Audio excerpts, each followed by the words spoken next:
Do you believe in magic? Because I do.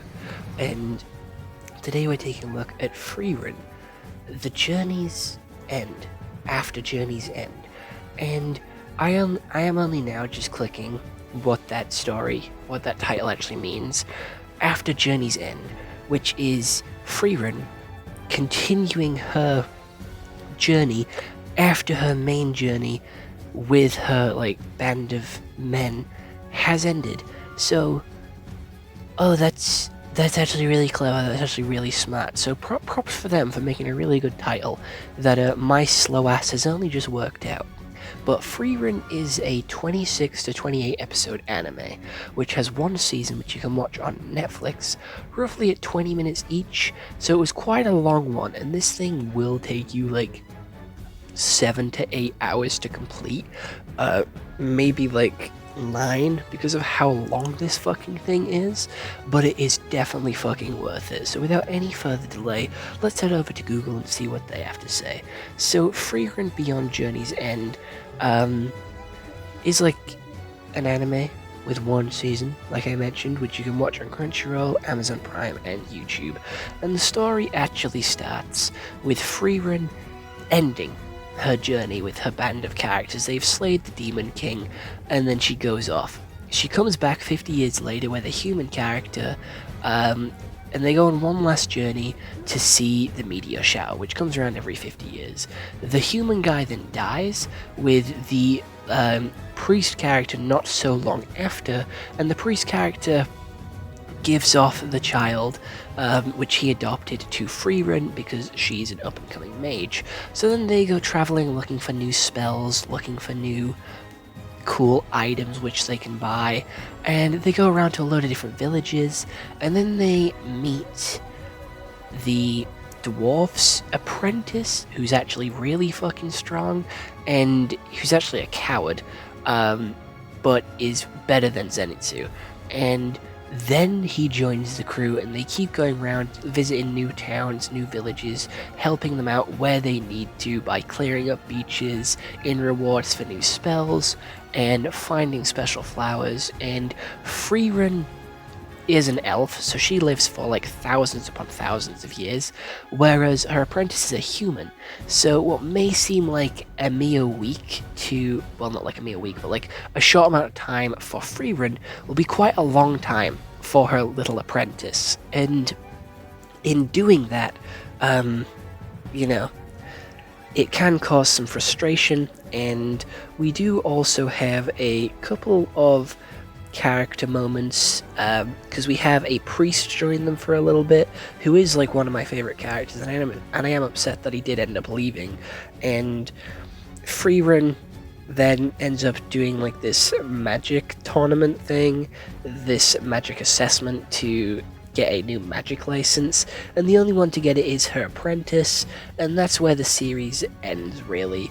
And this series is a comedy because most of the storytelling is from the characters. There isn't a whole lot that goes on that's really important for the first couple of episodes. For the first 12, it's mainly just character development and story building, getting us used to this world and what its rules are, what the magic is, what the lore is, getting us showing us the past journey and the current journey, and showing us how it's relevant, and how Frieren is gaining a little bit more respect for humans and learning a little bit more about how they perceive time compared to how she does, and how little time that they have, which is gonna make it better for her.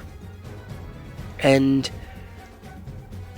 I quite like that, because not many animes these days have character stories, but also an overarching story on top of that, because the battles that they do with some of the other mages, some of the dragons, and also some demons is really fucking cool.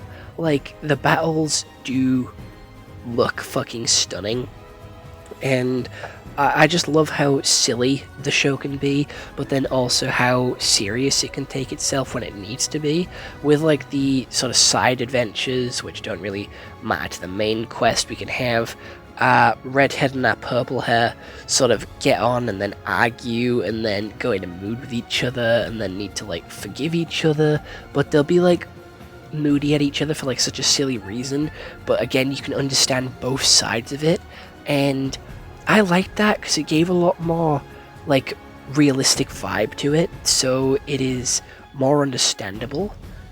Like, you know, it's more realistic and relatable, but also set in this fantasy world where it's, again, able to be a little bit more creative and have a little bit more freedom with what they do. And it is genuinely animated very beautifully. I do like the animation, and some of the jokes are recurring jokes, and some of them do get a little bit overused, but the pacing of this anime is something which I am quite happy with. Again, I do like the short 12 episodes animes, but I do feel like some of them go too fast and try and fit too much in for their own good, and this one really does take its time and really does like flesh out everything that it needs to for it to make sense in its 26 episode run. And I am very excited for season 2 of Frieren, and every side quest doesn't have to impact the main overarching story, because I don't really think there is one.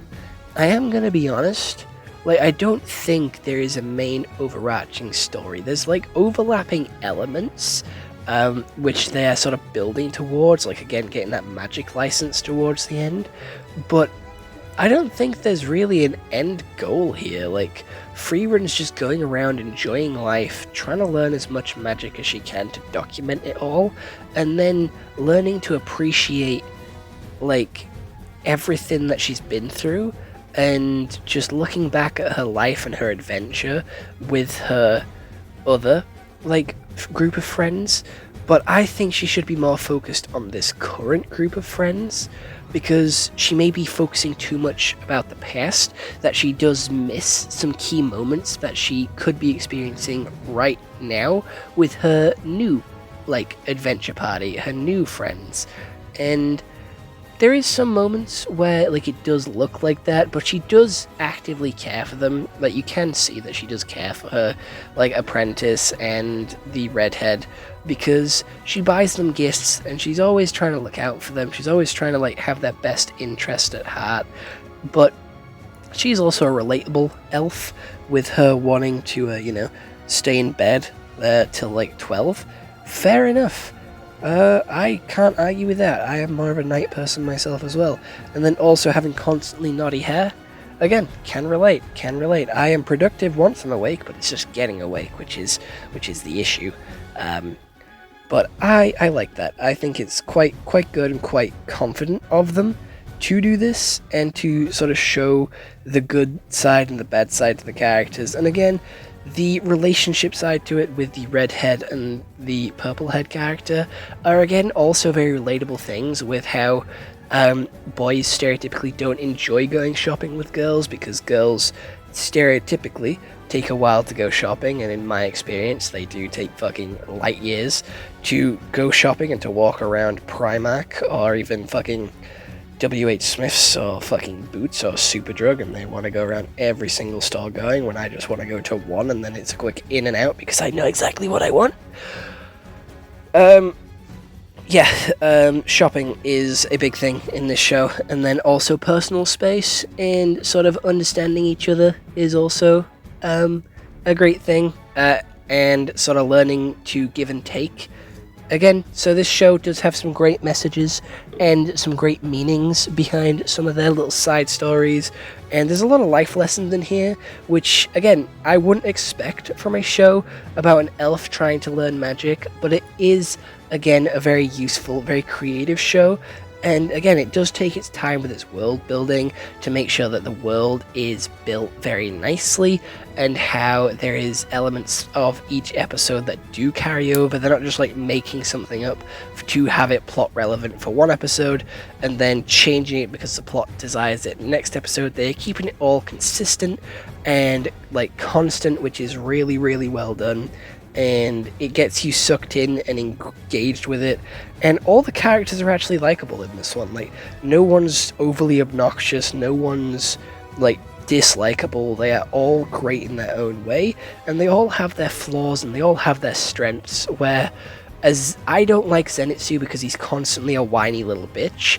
Our redhead here is like the scaredy cat. He is the chicken, but he does like get the courage and he does show up when he needs to, whereas Zenitsu has to be asleep to do that. Like, Zenitsu passes out or knocks himself out. Like, that shit isn't admirable. That shit's not admirable. That shit's fucking stupid. And I really don't like Zenitsu. He might be cooler towards the end of the series, towards the end of the anime, but at the start of the anime he's a little fucking whiny bitch, and I fucking hate him.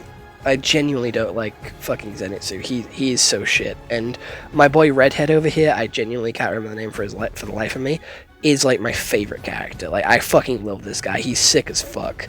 Like, he's great. I love him. Like, I have no dislikes. Like, I have no notes on like any bad part about him. He is genuinely perfect, and he always tries his best to help. He cares about the girl that he likes, and it is like a will they won't they relationship, because they do relationship stuff, but then they won't admit that they want to get together, and they won't just get together. And I kind of like that drama. Not gonna lie, I'm here for the tea. I'm here for the drama. Give me that like character will they won't they, but like they are, but they won't say that they are. Like, I like that. I live for that shit. So keep that up in season 2, unless you actually want to get them together, because I would also appreciate that. That would be also really cool in season 2. But my boy here is a fucking legend as well. Like, he took out a whole demon on his own. He took out a whole dragon on his own after saying that he wasn't strong enough and that he was scared for his life. Genuinely, absolute fucking goat. And I have no notes. So, other than that, I hope you all enjoyed this YouTube video. I don't really have much else to say about